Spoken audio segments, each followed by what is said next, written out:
So there we go. And I'll post this on YouTube. And for those who missed it and think there may be some tips here, then they will have that. It was asked by a regular postcarder on the Olympic Peninsula, but she's a little nervous about the whole fest. So she says, I'm sure once I get started, I'll calm down.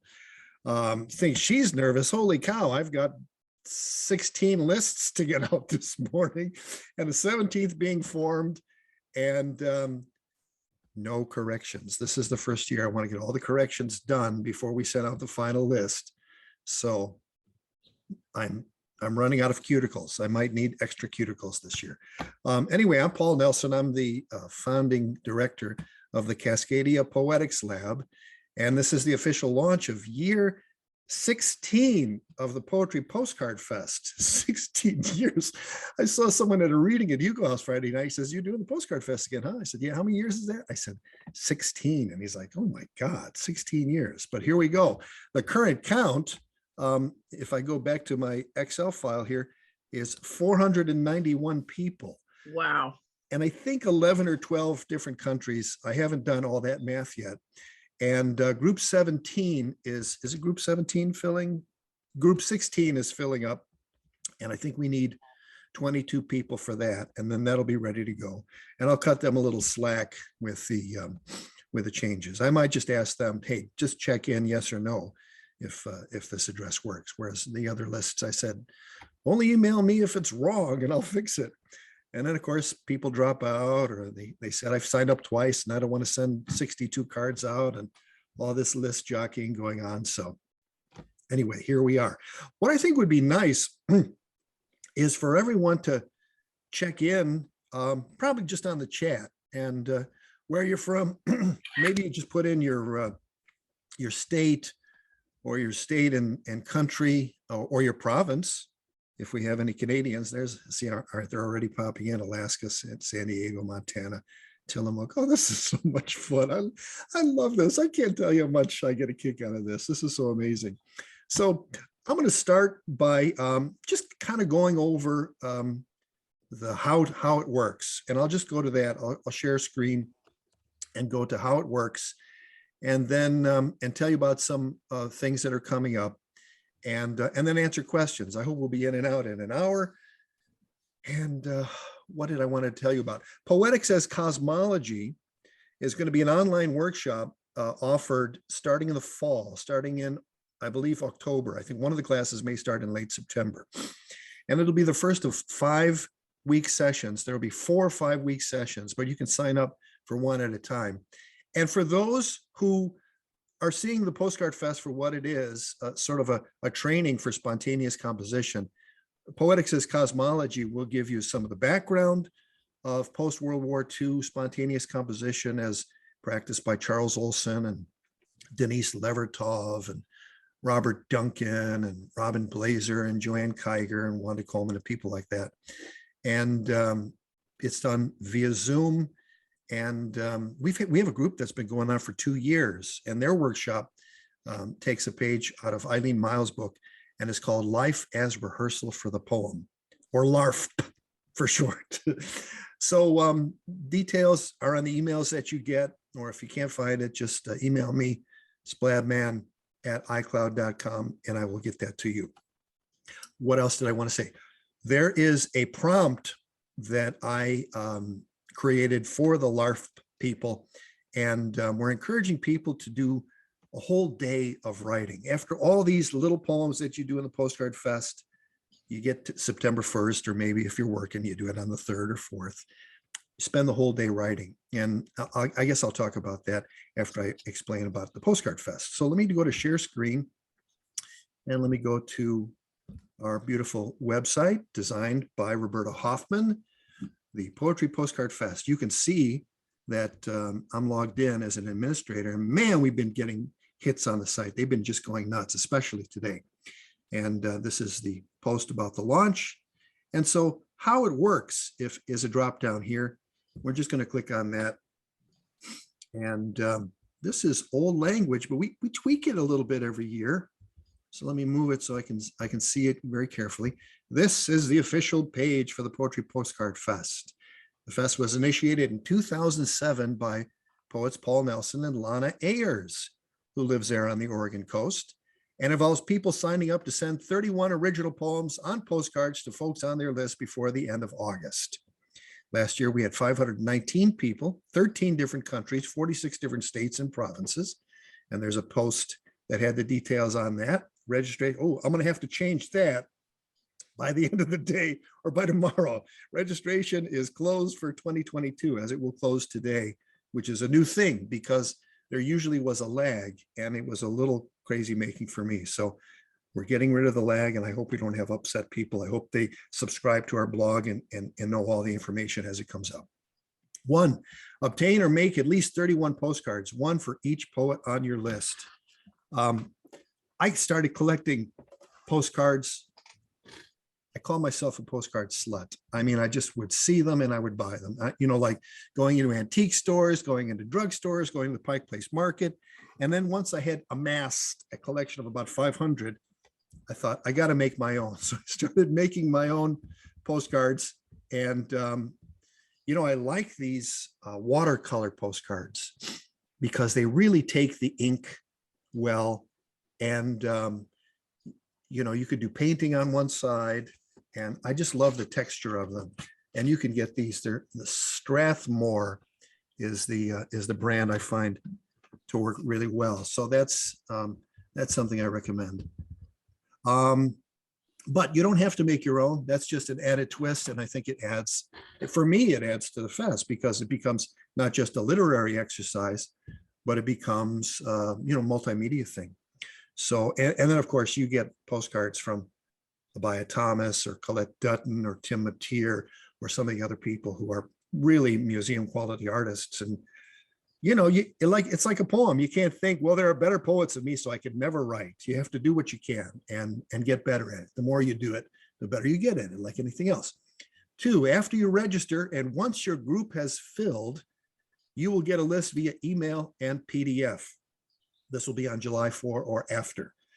You will get your group list when there are 32 in your group after July 4 when registration ends. And I have spring-loaded 15 emails, probably with everybody in this room. And I'm going to start popping them out here before too long. Once you get your list, start writing original poems directly first take onto postcards addressed to the names below you on the list of poets. Well, you could do that, or you could just start from the top or do whatever you want.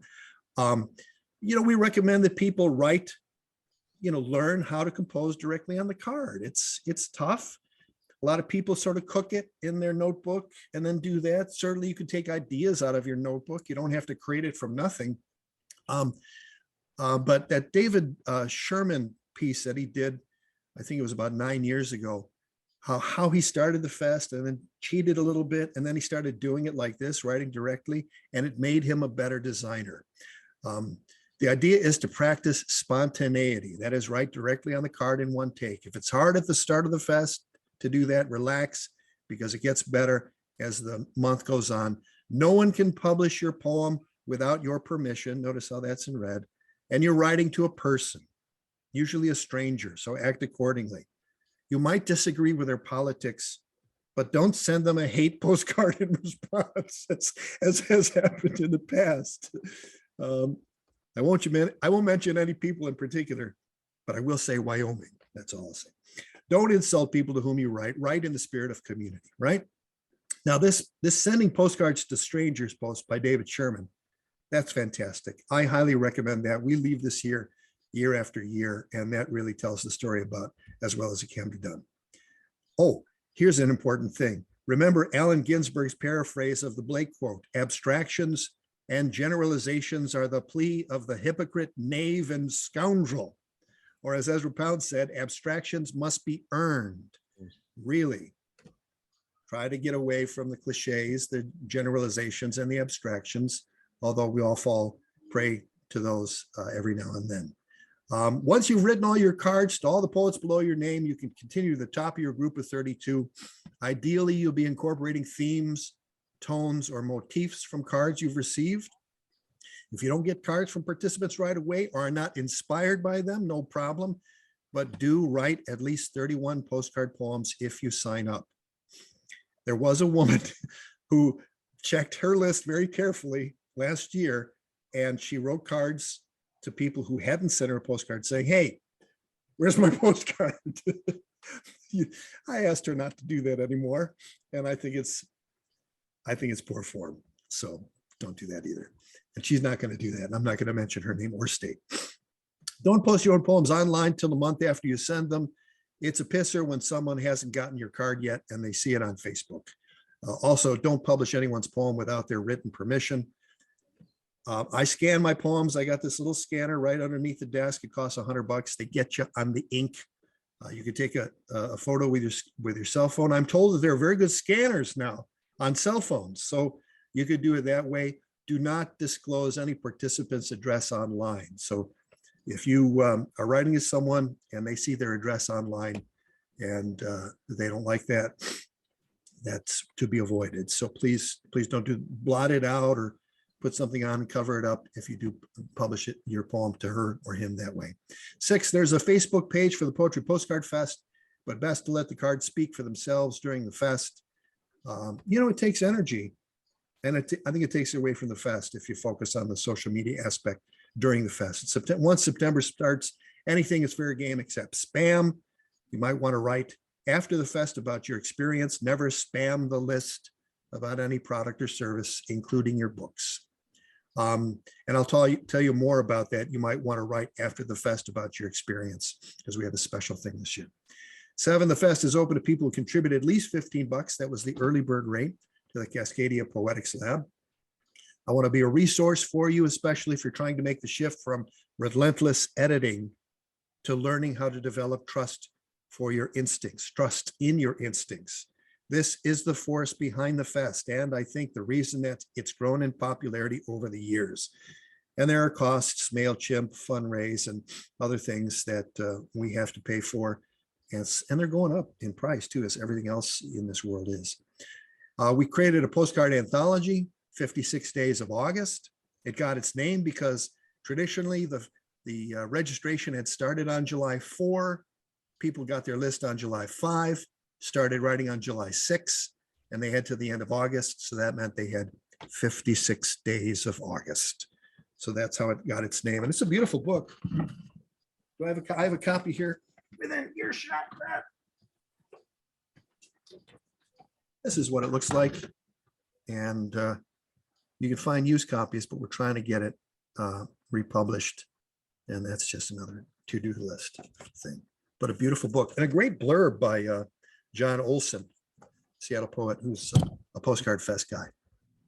All right, where do we leave off? Here, 9 other pages nearby worth a look regarding postcards and spontaneous composition, wrap-ups, Judy Kleinberg, Angelique Jamal, and others. You can see them all there, and that's where it ends. So I'm going to go to a different site. I'm going to go to,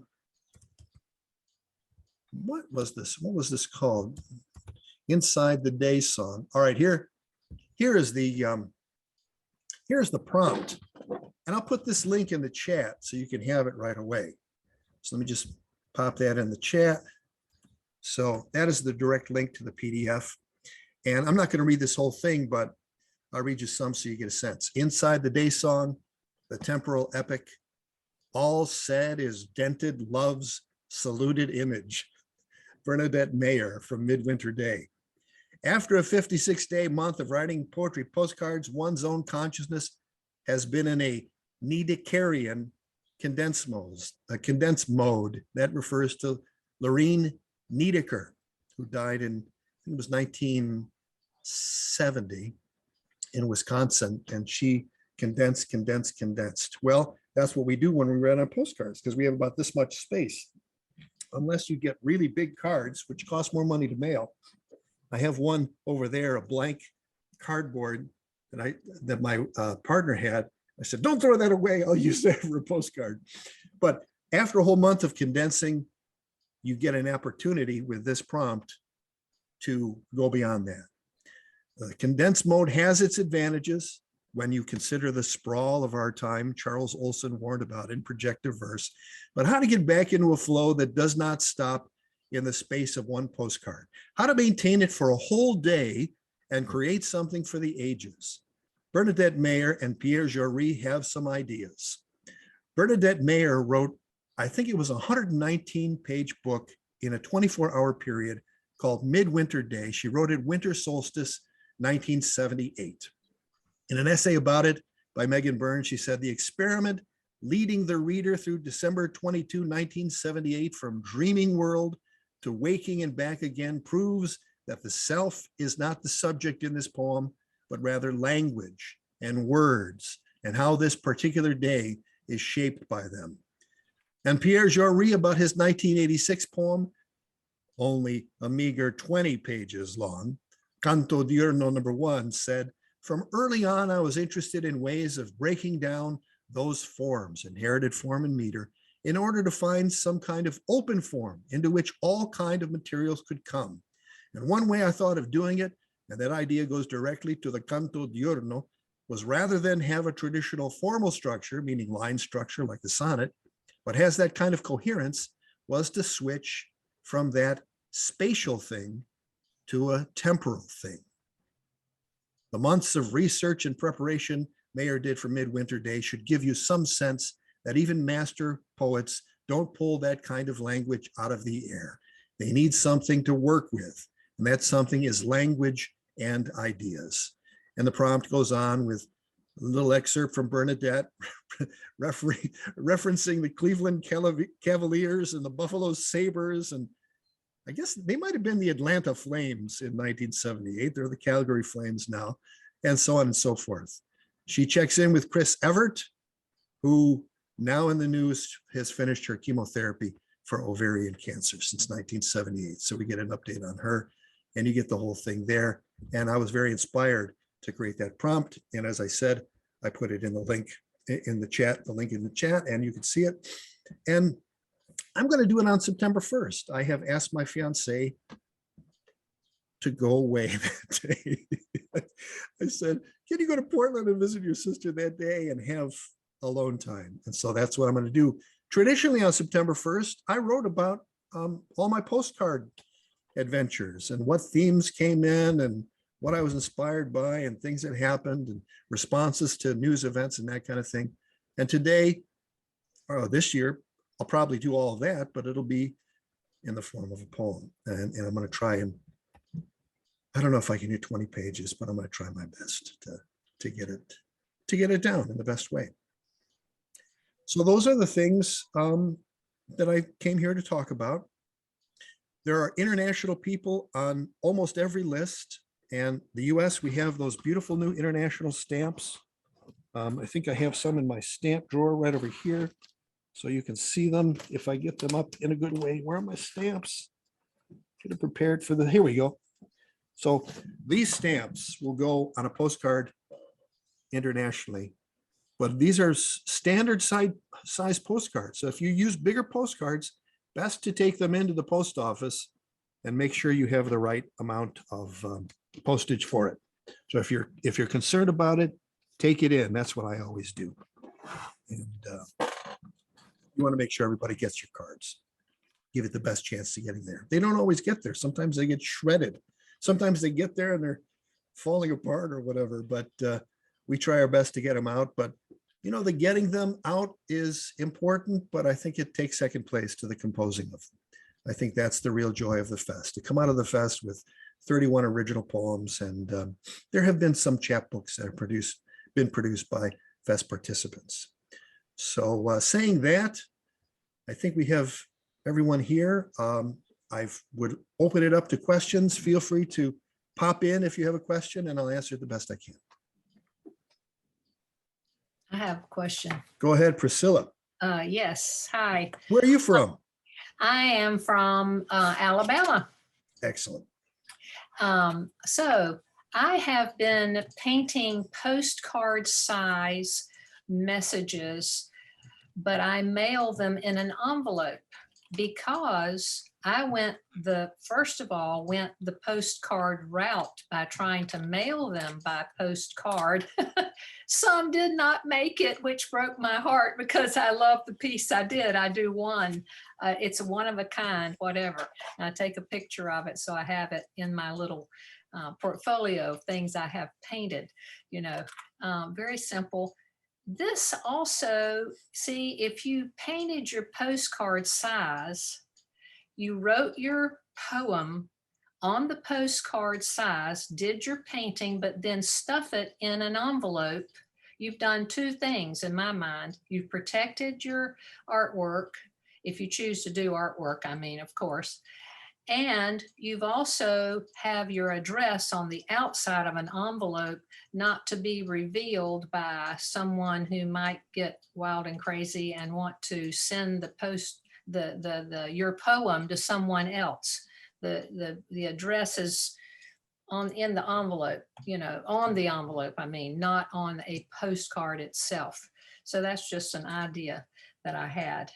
And the rule, and then a question, what would keep one from writing the same poem to maybe 5 instead of 32 separate poems? That's just a rule, right? Well, there are no rules. I mean, there's no postcard policeman who's going to knock on your door and say, you sent 5 people the same poem, and I'm going to sit here and wait till you write 4 original poems to other people. So, I think it's just a matter of, hey, I like to write more. I like to have 4 more opportunities at it so that I have a chance to get it right, because when you're writing spontaneously is the hardest way to write. So the more practice you can get doing it, the better you're at it. And I think that's part of it. And I also think writing spontaneously gives you a look into yourself. William Carlos Williams says he writes because he wants to know what he's thinking. So I think it's a beautiful thing to do that. And there's no postcard police. If you do put it in an envelope, you prevent nosy mailmen from reading your work. And so maybe that comes in handy. Oh, I say that thinking about Gerald McBreen, the Auburn poet who died about a month or so ago, and he was a mailman and he was a poet, and I wrote a poem for him for his memorial service that ended something like, "We'll miss you, Gerald. You truly were a man of letters," because he was a postman and a poet. So yeah, I think putting them in an envelope is a valid approach, especially if you're using art. And maybe you make variations of the poems. I don't know if anyone's ever read Nate Mackey, but you read something and then a page and a half later, it's like you're reading something that's very similar. What just happened? And Nate takes a page out of jazz musicians' book, not their literal book, not their fake book, but out of their practice, doing an alternate take or changing it just slightly, or having a chance to edit it, but leaving the unedited version in there, or the first version in there. So maybe you want to do variations. That might be interesting to do. Just a thought, just interesting. Just thought I'd throw it out there and see what happened in a response. Yeah, sure. I'm grateful. I'm grateful for the question. I'm looking in the chat now, and it's like, do we wait till August to send it? No, send your postcards as soon as you've scanned them. What people say, I love to think of random readers looking at the poems. I kind of like that too. I tell the story every year about the person who was getting their mail delivered, and the postman had a postcard. He says, "Hey, this one's pretty good." I love that story. Yeah. I have a question. Who's next? I have a question, and I guess I'm next. I don't know. Yes, introduce yourself. Ginger. I'm Ginger Ziskowski. I'm from Seattle. Only for 2 years. Before that, I was in Kansas for a long time. So I am enjoying the climate in Seattle much more. Kansas. 58 on July 3rd. You enjoyed that? I have a question about the 2 attachments you sent. Are we supposed to do something with the logo onto the card or anything? I wasn't sure. No. Okay. No, that's just our logo that we put it out there so you know who's bringing you all this poetry goodness. Okay. And there's limited space on the average card, so you didn't need to have put that on. Thank you. Yeah, it's a nice logo though. Roberta Hoffman took care of us. We rebranded last September 1st. She's done all our logos, and I especially love that gift she did with Crater Lake, the volcano, like coming back to life in the middle of Crater Lake, Wizard Island. So, all right. I have another little thing about the enclosed in the envelope, if that's okay. Yeah, sure. One other thing about not having it on a postcard itself and mailing it is that the post office has so much black ink all over the place that you have to really be careful in that small, tiny space to get your words beyond where you think that black ink may appear to block out your words too. Yeah, black ink, or sometimes that little strip. That strip at the bottom. You can sometimes take that off and have no problem. You sometimes can't read the whole poem. I remember Nashira Priester, God bless her soul, she left us a few years ago, but she filled a card, she filled every little space of that card with writing, and then went this way and went that way. And sometimes that's hard to read. And so it really takes a discipline. And, you know, there's a feng shui to it, obviously. Cramming every space of blank card with ink may not be the best strategy, but you know, people do what they can with what they have at the time. So yeah, I recommend leaving some space at the bottom. If I go back to these watercolor postcards, well, they don't have written down, as many cards do not write in this space, but you can figure that it's going to go right here. So if you can limit that, you know, that's enough space there, I think, to write a decent poem, almost sonnet length, depending on how. Oh, and the other thing, your handwriting. Yeah. Your handwriting, please. This I think is another opportunity for me included. How can it be more like calligraphy? For me, that is one of the great challenges of the fest. How can I not only compose a beautiful poem that has a beautiful image, but the actual writing of it is art? I mean, see, for me, the fest, it has so many layers to it. And, you know, you learn how to compose spontaneously, and you never really, you know, I would challenge the greatest poet in history to write 32 beautiful spontaneous poems in the course of 56 days. So we're always trying to learn better when we write spontaneously. It's the hardest way to write. But then making your own cards, then the calligraphy aspect, then maybe the stamp aspect to it. I know Walter Lowe, I don't know if he's in the house, but you know, to get old stamps on a card from Walter Lowe, that's a beautiful thing. So, and I'm a stamp collector now. Has anyone seen those Glinkit Raven stamps? No. Oh my God, they're gorgeous. I bring stuff stamped with those into the post office, and she's like, "Where did you get that? We don't have them here in the post office." Like, I went to your website. Hello. So yeah, going to the USPS website to get stamps, Yogi Berra stamps, Japanese internment stamps, all kinds of things. So it's nice to have an arsenal, and you know, to hang on to them for several years. I can, if someone ever sent me a Beatle poem, I could send them back a poem with a John Lennon stamp on it, or Jimi Hendrix stamp. So cool. Yeah. And one more thing, may I add, is it acceptable if you're going to plan to put your postcard size art paper that you're making your own art with inside the envelope, is it acceptable to turn it the long way and write the poem in that space? Yeah, I've done that. Yeah. I've done that.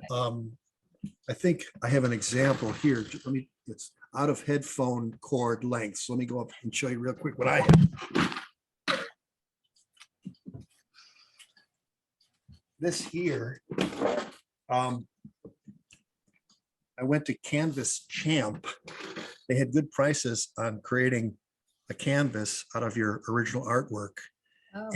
And this is a postcard that was written on one of the sides of a box that included a bottle of sake. Oh. Hakutsuru sake. So I festooned it with some stamps, festooned it with parts of a Bernie Sanders sticker. You can see his arm there, although placed by the sake thing looks like it's a turntable. I think I just realized that like 2 years after doing it. Yes, it's a turntable. And I wrote this poem to Gail Gelkin of Irvington, Alabama. I'll just read it to you. Long epigraph from Michael McClure. In this world, the problems seep into me when there are silver stars on black velvet. This is followed by brown fog and auto sounds. Yeah. And the sounds of police cars driving into lines of protesters. When the cuffs are on, it's game over, says my brother, the cop, but it didn't stop the knee, ended the life of George Floyd. The problems of empire's maintenance seep into you as you say it, as I say it, in gray fog, aching for a turning point. Wow. That's awesome. Wow. Canvas That's nice. Champ. It's Mhm. really cheap, Yeah. but it comes See. from India. So I have mixed neat. emotions about something being very cheap, but also coming 3/4 of the way around the world to end up on a wall somewhere. So That's neat. Thank you. you're most welcome. Any other questions? Just pop in. I can't see everybody's face. I have to scoot y'all. I have my brother coming in, wife coming in from New Haven, Connecticut. May all of your poems be wonderful and travel well and arrive safely. Gracias, Miguel. Adios, compadres. I Hasta have a luego, question, hermano. Paul. Yes, who's this? This is, I'm Adrienne. I'm in New Mexico, and this is my first time doing this, but I've also registered my 8-year-old daughter is going to be doing it as well on her own account. And I'm just wondering if any of you have had children do it before. And if you have any tips, she couldn't be here today. She's at camp, but if you have any suggestions or tips for kiddos. tell us her name. Her name is Rosemary Stadler. She's on the same list that I am. She's very excited. She's got a lot of, she doesn't really have any inhibitions the way that I think a lot of adults do. And she's done different poetry projects before.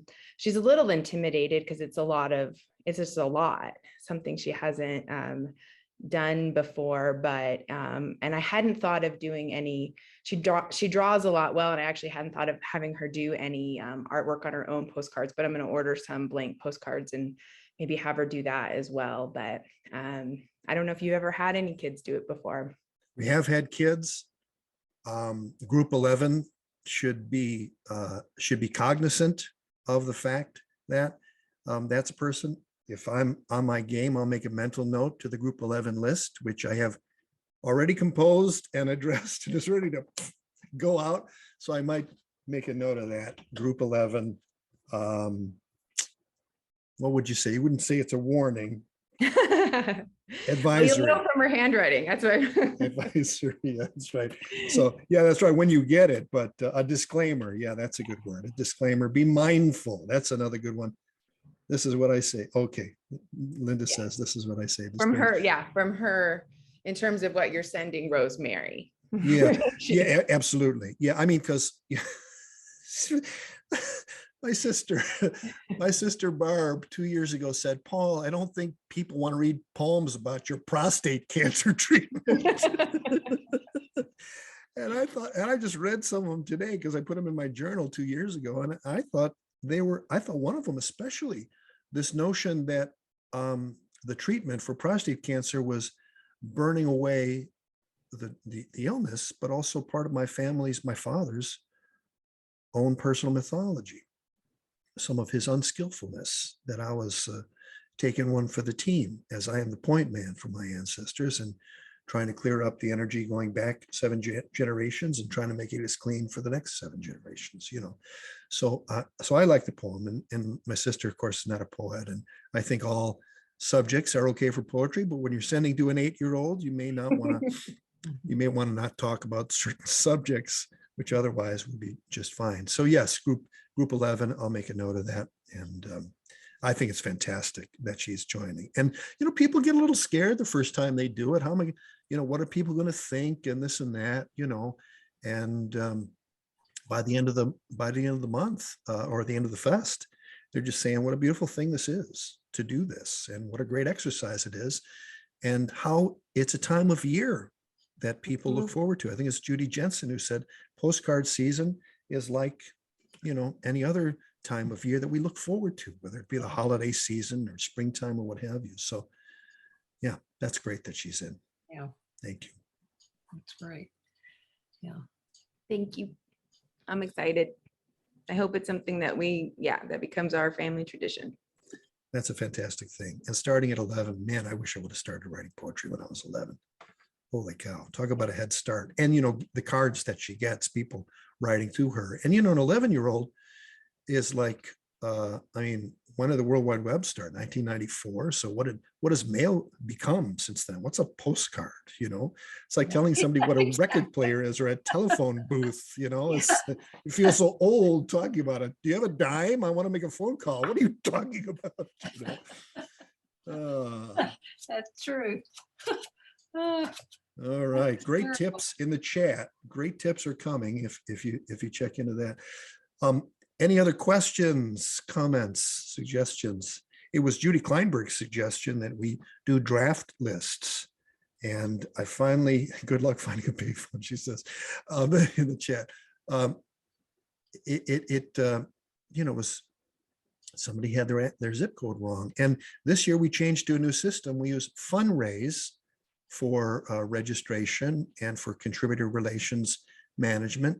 And, it's a new system. I had to learn it myself, and it puts your billing address there. So I have everybody's address, but there's many people who don't want their billing address as the address. They want their post office box. So I send them a draft and they send a correction. Can you make it a post office box? Or can you use my pen name?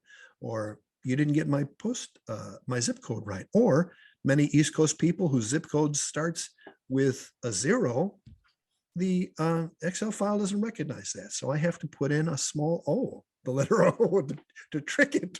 You have to be just one step smarter than some of these technologies. And sometimes I am. Who else? Anybody have a question, comment? I'll make a comment that just kind of follows on Priscilla's. All right, Denny, introduce yourself. Oh yeah, I'm Denny, and I live in Ballard, and I've been doing this for about 4 years, and I just can't bring myself to send a regular postcard without altering it somehow, it seems like, and so that makes it non-conforming, and so I think that there can be issues with the with delivery, potentially, and so. And because I generally get so, I always send out 31 and I almost never get back 31. And so I have to wonder, well, maybe some of mine didn't make it, Yeah. There's not a way to know.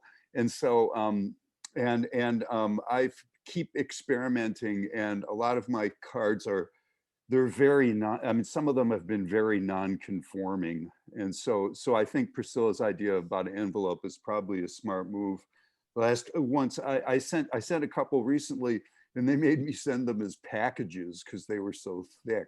So, which is really impractical because that's expensive. Yeah. So I think you want to avoid that and probably not make them too thick, and also probably keep them within a certain size parameter. If you're going to send it as a postcard, it's probably a better idea, but I'm not sure exactly what that parameter is offhand.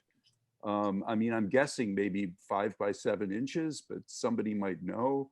That's But too big. sometimes mine are all kinds of weird sizes, but then I just bring them into the post office and make sure that I have the correct postage on it. But that's, anyways, I just want to say that as a comment, because I'm kind of always experimenting and trying something different with the card itself. Yeah. And Denny, your cards are amazing. I went up to look to see if I still had yours festooned on the wall, but I don't. But he cuts them and creates sort of 3D kinds of things with them. They're really beautiful. And the writing is also very good too. So Wow. if you're on Denny's list, Denny, do you know what group offhand you're in? Ooh, it might be 11. I can't remember. 11. Yes, it is. 13. Is it 11? It's 11. Okay. So be very careful Oh, there's when you send to we have kids, Rosemary right? Stadler. who was in group 11 in Albuquerque, New Mexico. So Oh, cool. it'll be up to you. So and what a great thing. So Yeah. Rosemary gets a card from Denny if things go right. And we hope for that. Had a question from overseas, Richard Thomas. Richard, you still in the house? It'd be nice to see your face if you were. He says, any tips for poets sending postcards from the other side of the Atlantic?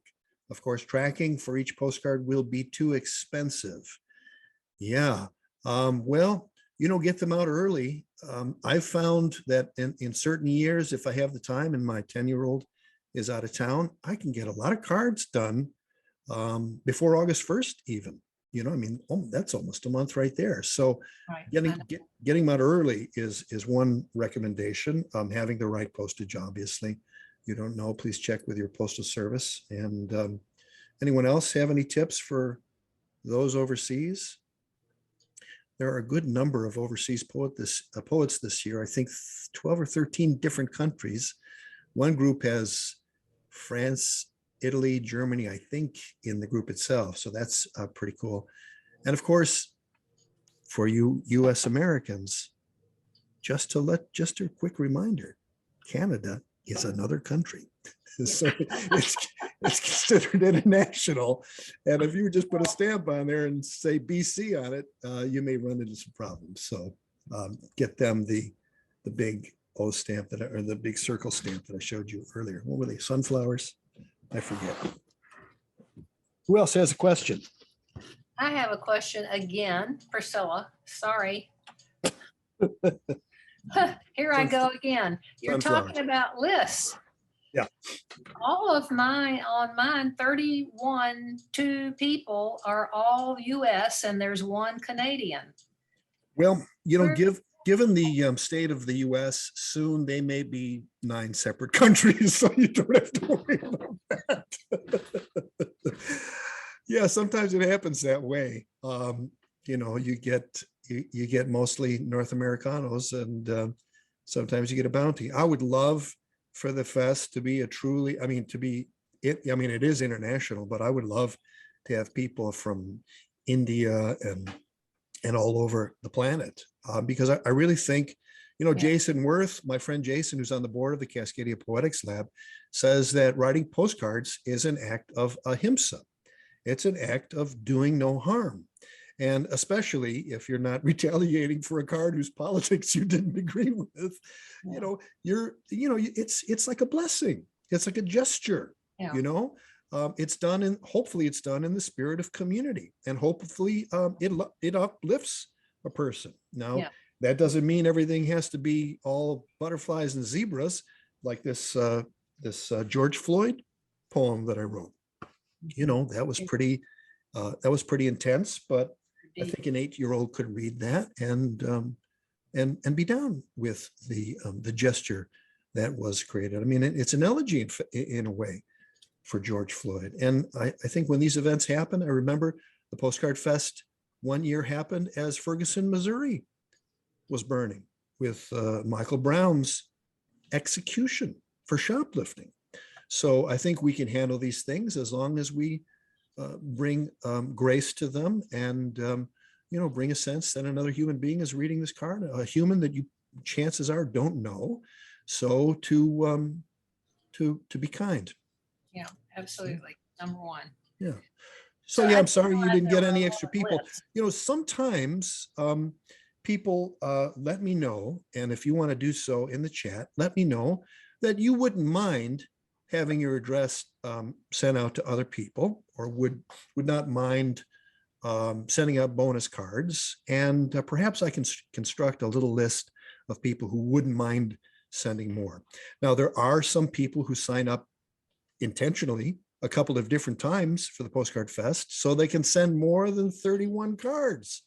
One person, and I won't mention their name, is on 3 lists this year.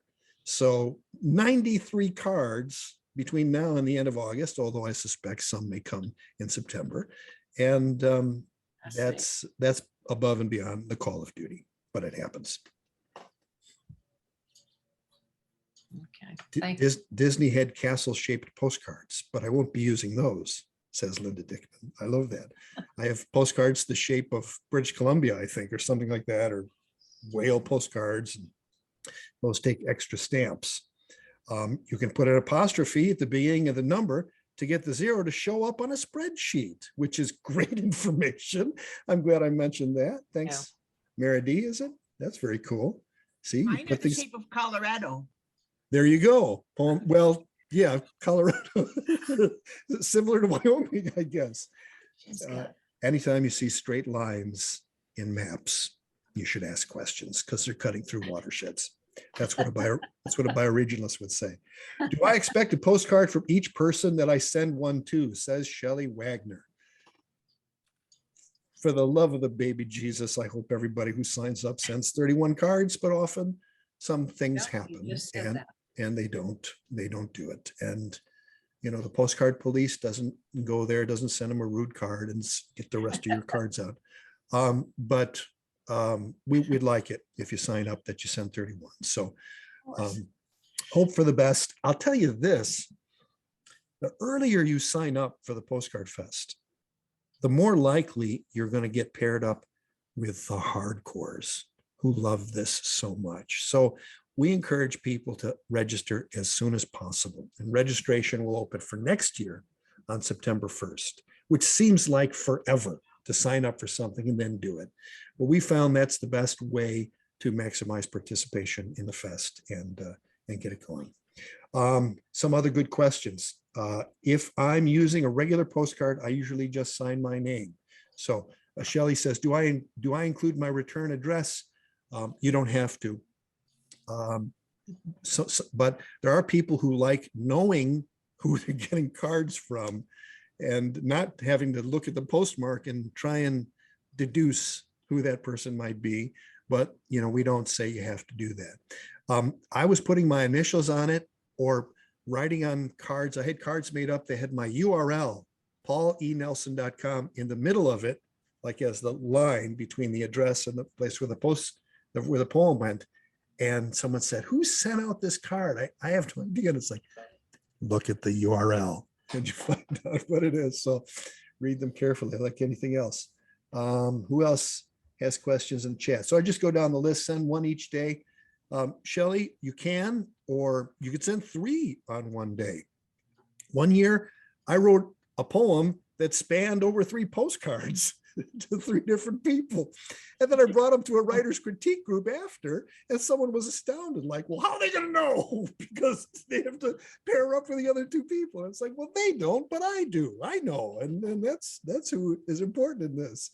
And as long as they're good poems, I mean, Robert Duncan said, we all write one poem anyway. There's no such thing as the individual poem, because if you look at all a poet's work, you know, you could find themes and you could find the grand theme, I think, if you're doing it right. Like Robin Blazer's collected poems, The Holy Forest, period. That's where all his poems go into.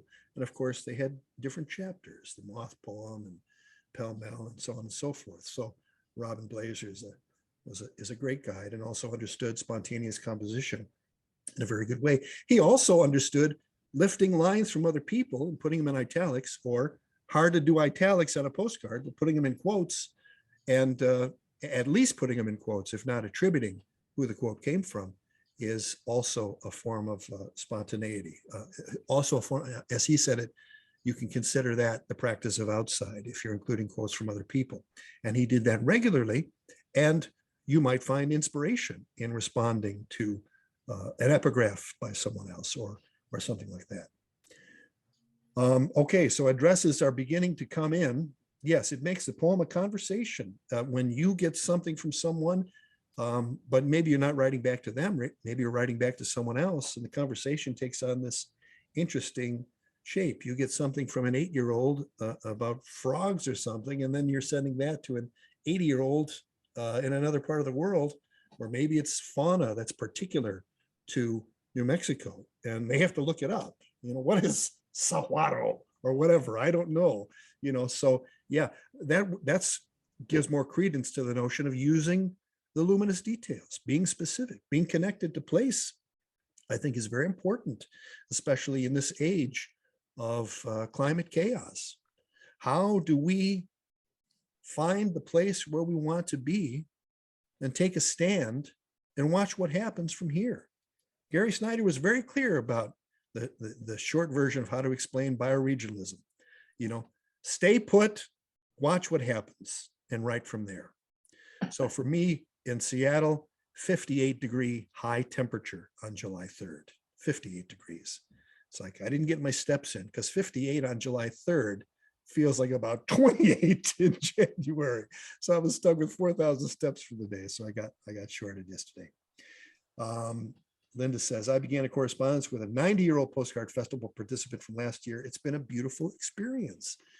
Yeah, you have someone's address and maybe the conversation continues.